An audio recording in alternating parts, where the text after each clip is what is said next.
How's it going, YouTube? This is Tio Fuego, and today we're installing a T-Rex engine guard on a 2021 Honda Rebel 500.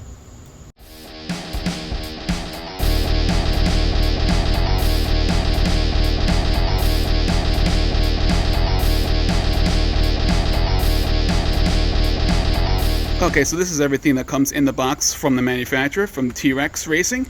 We have the engine guard itself. We have two bolts that are going to be used to replace the stock bolts that are on the Rebel 500, the two mounting brackets that go onto the top.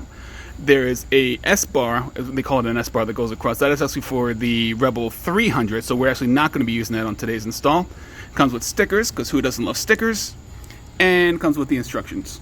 So we will get everything going and start the install. Okay, so the first step that we're going to be doing is removing the factory bolts that are on the frame itself using 14mm socket and wrench.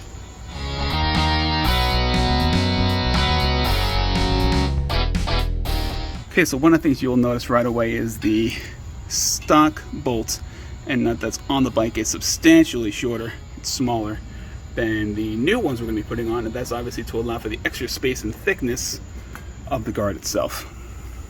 Also, quick to note, on the left side of the bike, when you do remove this bottom bolt, the horn will be hanging because it does mount through that, so just make sure that when you do attach the guard, you also reattach the horn as well. Okay, so the first thing we're going to do is actually mount the guard behind the radiator. You're going to slide it up so that the bottom prong aligns with the hole, and you're going to take your long screw, not the one with the spacer, because that one's going to go on the other side because that one has to account for the horn. Slide that through and just put the bolt in on the other side, and we're just going to hand tighten it for now, just so everything stays a little bit loose so we can tighten it all later.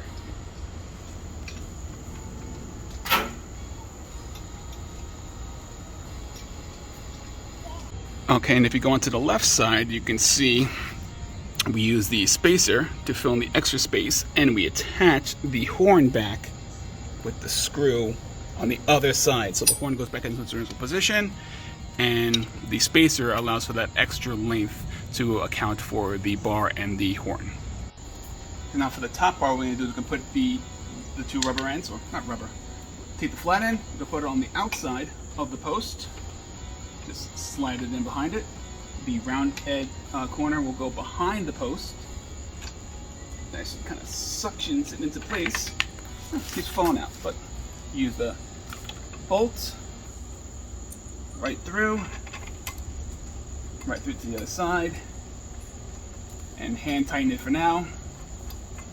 So holds in place, but still gives a little bit of flexibility just in case we need to move it to make the other side fit as well.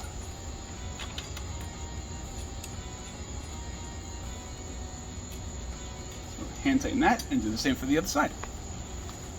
So now that the top pieces are in place, you can see that it's in place but very loose. So what we're going to do is now tighten everything. On the bottom screw, we're going to be using a 8mm hex key with a 17mm wrench to hold the nut in place, and for the top we're going to be using a 6mm hex key.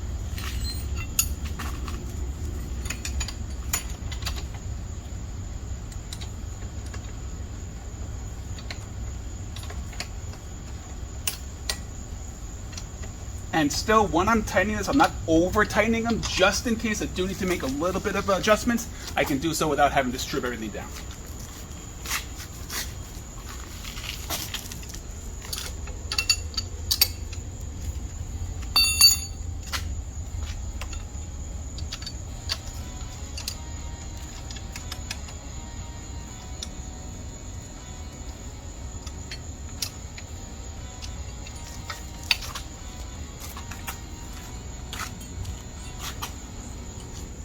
Once again, for the top, just use the 6mm.